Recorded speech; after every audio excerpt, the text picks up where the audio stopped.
going about 50. And that was up to 70, just in no time.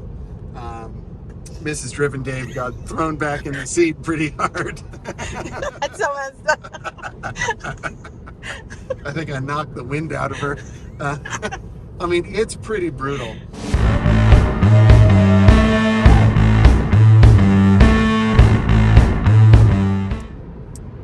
Hey everybody, welcome back. Driven Dave here with another review. This one I'm really excited about. If you're new here with the channel, please do me a favor, hit that subscribe button and help me grow my Driven Dave army. It's going to be awesome. So today you've joined me in a 2018 Tesla Model 3 long-range dual motor with full self-driving and the acceleration boost. I find myself in this car just out of pure luck, and credit where credit's due. I have done, if you've watched any of my other videos, I have complained a bit about the Tesla service experience, and I'm happy to say that today I dropped my car off and they were nice enough to give me this car to use, which I was super duper happy about. For one, it's nice to have a car to drive while mine is in the shop, and number two, I really wanted to review one of these like first generation Model 3s. So I made another video on this car just about like the main differences between like the old generation and the new generation Model 3. If you park them next to each other, they look almost identical. And even if you look inside, to the untrained eye, you'll say, yeah, it's the same thing. But there are a lot of differences. The interior is very familiar. The screen looks virtually the same. I'm not sure if the new one, I'm not sure if mine has a better screen. I can't really tell because I don't have them side by side, but this one looks very good, so I have no real complaints about that. If we're talking about like driving dynamics, and I'm not sure if it's because of the acceleration boost or if it's because of like a difference in hardware, to me this car feels a little lighter on its feet than mine. Mine has like kind of a heavier steering feel, and I feel like the acceleration doesn't hit quite as hard as in this car. But again, that could be the acceleration boost, and it could be that my car is heavier because I have the 2022, and it has some things that this car doesn't, like the power trunk. So in any case, I'm not entirely sure on the exact like numbers there in terms of like weight, but this car just kind of feels nimble and light. I have noticed, like, because we've got the single pane windows, there definitely is more wind noise. Not that my car is immune to wind noise, the 22, but the dual pane windows do help for sure. The other thing I've noticed, regen braking, very similar in this car to the new ones, but I feel like mine is a slightly more aggressive, which I like. But that could just be in my imagination, so I don't know. I was hoping I'd have this car a little bit longer so I could really kind of do some in-depth testing, but unfortunately it looks like I got it right around 10 a.m. and it's 5:45 and I'm on my way to return it. So we kind of had to do this quick. The other thing I noticed, like, this steering wheel feels really nice. It's this material that they used is really kind of a higher quality fake leather than what they use in the newer cars. But my wheel in my 22 feels a little thicker and more substantial. So I don't know. It's a matter of preference at this point. This also has like rubber grips on the little scroll wheels, and that does make it really easy to make like cruise control changes. But I also feel like over time this is going to wear out real quick. Looking around the cabin, you'll notice the wood grain we've got on the dash, and that is only on the dash. It does not continue onto the door cards. So you'll notice in the newer ones, like I think from 2021 and on, the wood grain continues, up on that, on the top of that door card. So this just kind of has like a minimalist black look, but I think it looks really good, despite the wood grain not continuing. So that's just something to note, not a big deal. Talking a little bit more about driving, the acceleration in this car is just absolutely fierce. Like, it's, it's pretty amazing that in the first year or two, they they got it so right, and they really did. This car really boogies. I wish I could show you, but we're on the 405 freeway, and because it is a loaner vehicle, they have the speed limit set to 85 miles per hour. So it's like, if I stomp it from 60, it's just like I hit that governor right away. I'll give it just a quick little hit here. We've got a little bit of room, so we're going about 50. And that was up to 70 just in no time. Mrs. Driven Dave got thrown back in the seat pretty hard. That's so messed up. I think I knocked the wind out of her. I mean, it's pretty brutal. Let's do one more of those. Why not? Hold on. Let me just get my head in the right place. Brace yourself. Okay, go. Mrs. Driven Dave. Here we go. In 3, 2, 1, go. 60, 70, 75. Yeah.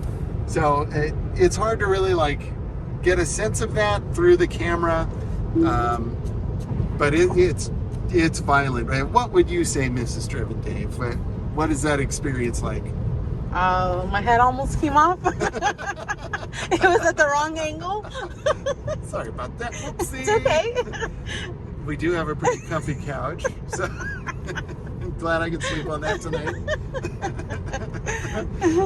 But yeah, I mean, this car it absolutely rips. And then we got Driven Daniel in the back seat. What do you think about the speed? I like it. You like it? Is it faster than ours? Yeah. Yeah, I think it is.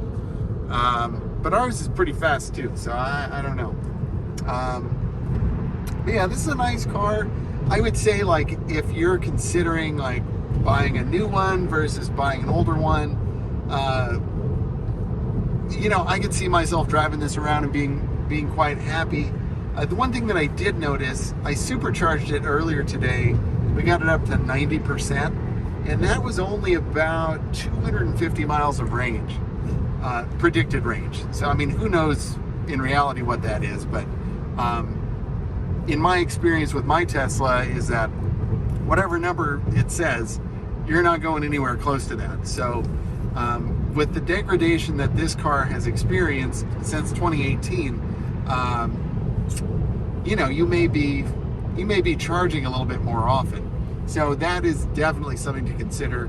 I would say the range of this is going to be fairly comparable to an LFP Standard Range Plus, one of the new cars, which after the tax rebate, you can pick those up for mid to high 30s, which is pretty awesome.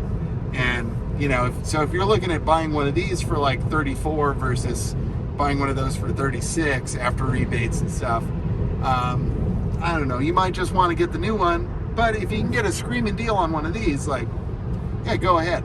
The audio system is bumping. It sounds great. I'm not sure if it's better than my new one. It might be, honestly. I can't quite tell because I can't listen to them back to back, but this one sounds really excellent. I really have no complaints. So I mean, they got the audio system right, they got the acceleration right off the bat. Steering feel is great. Right now we're in FSD, full self-driving mode. So if you're buying a car that has FSD already, score. That's great. I can't say that I would recommend paying $200 a month for this feature. I also can't say that I would recommend paying $15,000 to get it up front. That makes no sense. If you were buying a car that just happened to have it, good for you, man. That's great. I feel like, having lived with it for a day, it's a nice feature, and I'm impressed by some of the things that it can do. But overall, basic autopilot is definitely the jam. That works really well. And that's not so much a thing about the 2018 Model 3. It's just all the Teslas in general, any of the more modern ones. Basic autopilot is great. But if you're taking a trip and you want FSD, it might be worth the $200 to just try it once. And that's probably something I'll do at some point, just to goof around with it and try it. But I'm a long way off from that right now. And really, I can't say that I'm going to miss this feature when I get my car back. But this car does have the radar sensors, so it's not just relying on Tesla vision. At least that's my understanding. The lane keep assist and all of that seems to be a little bit more like grounded, if that makes sense. My Tesla Vision car seems to do a lot of this kind of business, and this car, I don't feel like this car like hugs the wall as hard as mine does. And I feel like I'm about to hit the divider off in my car, and this just seems a little more planted and secure. I just feel a little more comfortable with the hands-off experience. Of course, like as you can see, I'm ready to take over, and I am paying attention. But I think the autopilot stuff does seem to work a little bit better in these earlier cars, from what I'm noticing. I also did rent a 2021 about a year ago, and that was a radar car. And oddly enough, I find this car to be a little bit better than that one. So take that with a grain of salt. I haven't driven a whole bunch of Teslas yet, but in my limited experience, this is the third Tesla. No, that's not right. I test drove one, I rented one, I bought one, and so this is the fourth. Yeah, this is the fourth Tesla I've really had a go with, and I've ridden in several others as well. But that's just generally my experience. Another thing, I'm not sure like how important this is, but if you go to the arcade, this one has more games than my car, and I can't figure out why. If you know why, say something in the comments. Well, I noticed we don't have Sonic the Hedgehog here. Kind of a bummer. Everyone loves Sonic. But we do have the traditional Beach Buggy, which is a great game, especially if you have kids. My son and I love to race each other in that. It's really a lot of fun. I did a supercharger test earlier. It wasn't really a test. It was more just like I needed electricity. So I put it on the supercharger, and we were able to ramp up to about 205, 210, something like that. So we never hit 250, but we got up to 205, 210, which isn't bad. So I think the newer cars are going to pull a little more juice, a little faster, but you're not talking about a significant dip. Also, I'm not sure if this car has a heat pump. I don't think it does. So I think that could also be part of the charging difference. But bear with me, I'm still learning my nerdy charging stuff. I'm learning as I go here, and there's just a lot to learn. So that's it. Other than that, I mean, this car is a very familiar place to be. The seats are slightly different. The seats in my Model 3, I feel like are slightly more comfortable, but maybe that's just because I'm used to it. And they feel just a little wider, but I could be imagining that. It's also, my car is newer and has less miles, so maybe the cushions aren't as worn out as this one. But this car only has 36,000 miles, lemon law buyback. But, it seems that it was pretty well cared for, whoever owned it. They seem to really love this car, until they didn't.